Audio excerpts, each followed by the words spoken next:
नमस्कार, मैं हूं आपके साथ सोनिया चौहान। बुलेटिन का आगाज करते हैं हिमाचल प्रदेश के खबरों के साथ। रुक करते हैं खबरों की ओर।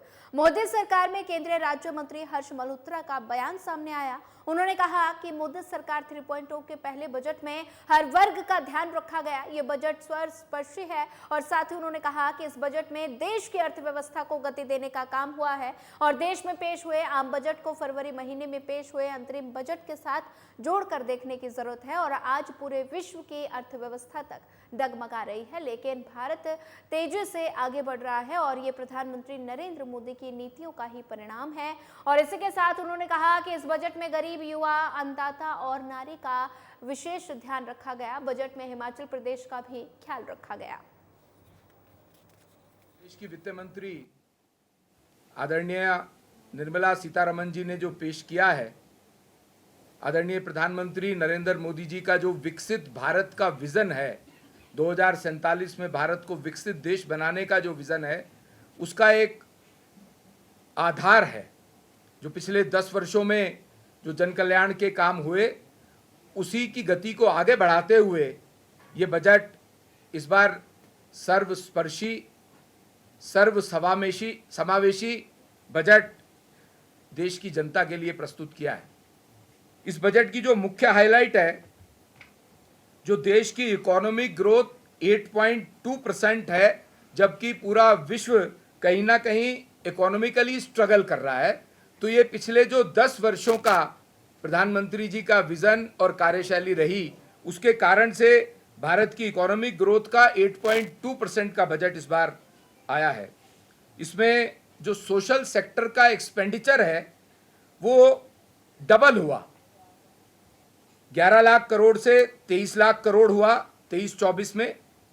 हेल्थ सेक्टर की जो स्पेंडिंग है वो भी ऑलमोस्ट डबल होती है, जो कि 17-18 में 2.5 लाख करोड़ से 5,85,000 लाख करोड़ हुई। जो इस बार का बजट है उसको ज्ञान की संज्ञा दी है। गरीब, युवा, अन्नदाता और नारी शक्ति, विशेष तौर से इन चारों पर फोकस है और इसके 9 एलिमेंट्स में पूरे देश के बजट को इस बार। अगली खबर धर्मशाला से है, जहां नगरोटा बगवा में स्वर्गीय जीएस बाली की 70वीं जयंती के मौके पर बाल मेले का आयोजन किया गया। इस आयोजित मेले में जनसभा को संबोधित करते हुए उप मुख्यमंत्री मुकेश अग्निहोत्री ने एक बड़ी घोषणा की। साथ ही उन्होंने कहा कि जीएस बाली के नाम पर धर्मशाला बस अड्डे का नाम होगा। बाली जी के नाम पे कुछ भी कर दिया जाए कम है। मैं धर्मशाला बस अड्डे का नाम बाली जी के नाम पे करता हूं। उन्होंने ट्रांसपोर्ट के नाम पे बहुत बड़ा काम किया। उन्होंने एचआरटीसी के लिए काम किया, प्राइवेट ट्रांसपोर्टर्स के लिए काम किया, क्योंकि उनके जो ट्रांसपोर्ट क्षेत्र में योगदान है उसको हम भुला नहीं सकते। इसलिए बस अड्डे का घोषणा उन्होंने की थी, बनाएगा मुकेश अग्निहोत्री, बनाएगा मुकेश अग्निहोत्री। केंद्र सरकार के महिलाओं को 33% आरक्षण वाले मामले को लेकर अब महिला कांग्रेस ने राष्ट्रव्यापी आंदोलन 29 जुलाई को दिल्ली के जंतर मंतर पर बुलाया है। महिला कांग्रेस की मांग है कि नारी शक्ति वंदन अधिनियम कानून को तुरंत प्रभाव से लागू किया जाए और महिलाओं को उनका अधिकार दिया जाए। और साथ ही इस आंदोलन में कांग्रेस के दिग्गज नेता राहुल गांधी, सोनिया गांधी, प्रियंका गांधी और साथ ही महिला कांग्रेस की राष्ट्रीय अध्यक्ष अलका लांबा शामिल होंगे। हिमाचल प्रदेश से भी महिला कांग्रेस जंतर मंतर जाएंगी और हिमाचल के महिला कांग्रेस अध्यक्ष जैनब चंदेल ने कहा कि महिला आरक्षण बिल लागू किया जाए, साथ ही महिला आरक्षण में ओबीसी वर्ग को भी शामिल किया जाए। रहती है, बहुत हुआ नारी पे अत्याचार। अब की बार हमारी सरकार इतने झूठे वादे करते हैं, लेकिन आपने देखा होगा कि महिलाओं की हालत देश में दिन प्रतिदिन बद से बदतर होती जा रही है और महिलाओं के प्रति जो हिंसा बढ़ती जा रही है उस पर अंकुश लगाने की ज़रूरत है। सामाजिक सुरक्षा का प्रबंध करना भी केंद्र की सरकार का काम है। आपने देखा होगा अभी मध्य प्रदेश में जहां पर ये इन्होंने बड़े जोर शोर से कहते थे कि हमने लाडली योजना चलाई है, उसी मध्य प्रदेश की बात कही मैं कहना चाहती हूँ। आपने देखा होगा कि शायद इतिहास में पहली बार हुआ कि महिलाओं को जमीन में गाड़ दिया गया। ये वही प्रदेश है जो बहुत ही महिलाओं ने का लाडली बहना का बहुत जोर शोर से वो प्रचार। चलिए बढ़ते हैं अगली खबर की ओर। शिमला ऐतिहासिक इमारत का शहर है और यहाँ ब्रिटिश शासनकाल के दौरान बनी हर इमारत खुद में कहानी समेटे खड़ी हुई है और साल 1850 में बनी यहाँ एक ऐसी ही इमारत है जिसका निर्माण कोटे के राजा ने करवाया था और साल 2023 में अप्रैल के महीने में आम जनता के दीदार के लिए भी राष्ट्रपति निवास को खोला गया था और 25 जुलाई को देश की मौजूदा राष्ट्रपति द्रौपदी मुर्मू अपने 2 साल का कार्यकाल पूरा कर चुकी है और इस मौके पर राष्ट्रपति निवास की ओर से एक विशेष सुविधा दी गई है जहां घूमने के इच्छुक पर्यटकों और लोगों को मुफ्त बस सुविधा उपलब्ध करवाई जा रही है और ये बस शिमला के लिफ्ट के पार्किंग के नज़दीक से छराबड़ा तक चलाई जा रही है। एचआरटीसी की इस बस में आवाजाही पूरी तरह से मुफ्त है। फिलहाल शुक्रवार, शनिवार और रविवार को ये फ्री बस सुविधा उपलब्ध करवाई जा रही है। 25 जुलाई 2024 को ऑनरेबल प्रेसिडेंट ऑफ इंडिया की प्रेसिडेंसी के 2 साल पूरे हुए। तो इसी उपलक्ष्य में राष्ट्रपति निवास मशोबरा में आने वाले सभी विजिटर्स के लिए हम लोगों ने फ्री बस सर्विस शुरू की है। तो जो आपको फ्री बस शटल सर्विस की देखने को मिलेगी, ये शिमला मॉल रोड के पास ही जो हिमाचल प्रदेश टूरिज्म की लिफ्ट है, तो वहां से ये बस सर्विस स्टार्ट होगी और आपको राष्ट्रपति निवास मशोबरा लेके आएगी। तो ये अभी एक ट्रायल बेस पे ये सर्विस चल रही है जो कि फ्राइडे, सैटरडे एंड संडेज को विजिटर्स जिसे अवेल कर पाएंगे। तो जिसमें कि आप राष्ट्रपति निवास मशोबरा के नजदीक ही जो छराबड़ा चौक है वहां तक आप मेन मॉल रोड लिफ्ट से आ सकते हैं यहाँ तक। तो बाकी फिर उसके अलावा विजिटर्स यहाँ पे हमारा नेचर ट्रेल्स को एक्सप्लोर कर सकते हैं। ऐतिहासिक बिल्डिंग जो है राष्ट्रपति निवास जिसे कहते हैं, 174 साल पुरानी बिल्डिंग है, इसे एक्सप्लोर कर सकते हैं। यहाँ पे लॉन्स, गार्डन्स एरिया है, उसके अलावा हेलीपैड, नेचर ट्रेल है, ऑर्चर्ड ट्रेल है। तो काफी कुछ यहाँ पे विजिटर्स को एक्सप्लोर करने के लिए, तो इसी को फैसिलिटेट करने के लिए ये फ्री बस सर्विस स्टार्ट की गई है जो कि विजिटर्स फ्राइडे, सैटरडे।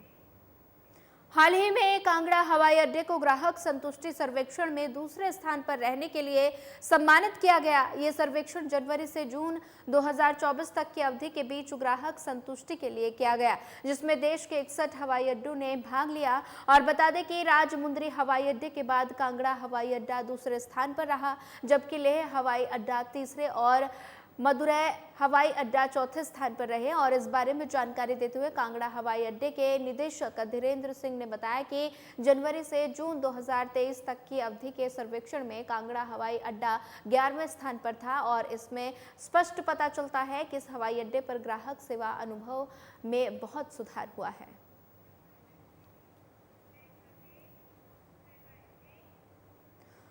अगली खबर सिरमौर से है, जहां एनजीटी मामले में याचिकाकर्ता नाथूराम चौहान ने पत्रकारों से चर्चा की। उन्होंने बताया कि राष्ट्रीय राजमार्ग 707 के निर्माण में पर्यावरण नियमों की अनदेखी पर नेशनल ग्रीन ट्रिब्यूनल के प्रिंसिपल ब्रांच के निर्माणकर्ता कंपनियों, जिम्मेदार विभागों को कड़ी फटकार लगाई गई और साथ ही कुव्यवस्थाओं की भरपाई और पर्यावरण संरक्षण को सख्त निर्देश दिए गए। उन्होंने कहा कि एनजीटी ने सड़क के साथ लगते लगभग 250 पानी के प्राकृतिक स्रोतों को पुनर्जीवित करने के लिए भी निर्देश दिए और वहीं इस मामले में अगली सुनवाई 8 अक्टूबर को निर्धारित की गई है।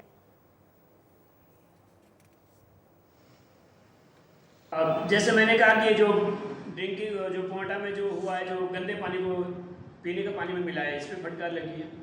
पानी के जो सोर्स जो पहाड़ों में स्टोन से ऊपर जो पानी की सोर्स बनती है उसमें फटकार लगी है। जिलेटिन कहाँ से आया, कितनी मात्रा में आया, इसके ऊपर फटकार लगी है। जो अवैध कटिंग हुई है उसके ऊपर फटकार लगी है। जो अवैध जो डंपिंग यार्ड बने उसके ऊपर भी फटकार लगा रखी है। और जो इलीगल माइनिंग हुई है, क्योंकि माइनिंग हुई है इस एरिया में, पत्थर भी बिका है, उसके ऊपर फटकार लगी है। पॉल्यूशन कंट्रोल को स्पेशली कहा है कि जब ये काम हुआ था तो तुम कहाँ सोए थे उस दौरान, पहले कार्रवाई क्यों नहीं हुई? जो कार्रवाई 2 या 2.5 साल बाद हुई तो पहले ये कार्रवाई क्यों नहीं हुई? क्यों वहाँ पर खनिज पदार्थ आपने निकाले दिया? क्यों लोगों की जान के साथ आपने खिलवाड़ किया? उनको तो स्पेशली डांट लगी। सोलन पुलिस की ओर से पुलिस लाइन में मादक औषधि निस्तारण कमेटी की देखरेख में करोड़ रुपए के मादक पदार्थों को नष्ट किया गया। इस दौरान 47 किलो चरस को आग लगाई गई और वहीं एनडीपीएस एक्ट में पकड़ी गई नशीली दवाओं को भी आग लगाई गई और इसके अलावा चिट्टे को भी नष्ट किया गया। पुलिस अधीक्षक गौरव सिंह ने बताया कि एनडीपीएस एक्ट के 14 मामलों में पकड़ी गई नशे की खेप को न्यायालय के अनुमति लेने के बाद नष्ट किया गया और साथ ही उन्होंने बताया कि 4.5 करोड़ की चरस को जलाया गया है।